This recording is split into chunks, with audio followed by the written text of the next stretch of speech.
আসসালামু আলাইকুম বন্ধুরা, কেমন আছেন? আমি লাবণ্য চলে আসলাম আবার আপনাদের মাঝে। সবাইকে জানাই জুম্মা মোবারক। তো আজকে শুক্রবার, শর্টকাট রান্না করব। বেশি রান্না বাড়া না, শুধু পটল ভাজা এটাই করব। কারণ আমার শুক্রবারের দিন বেশি কাজ কাম রাখে না, করি না।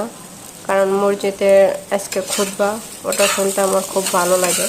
তো কাজ কাম থাকলে তার ওটা মনোযোগ দিয়ে শোনা যাবে না।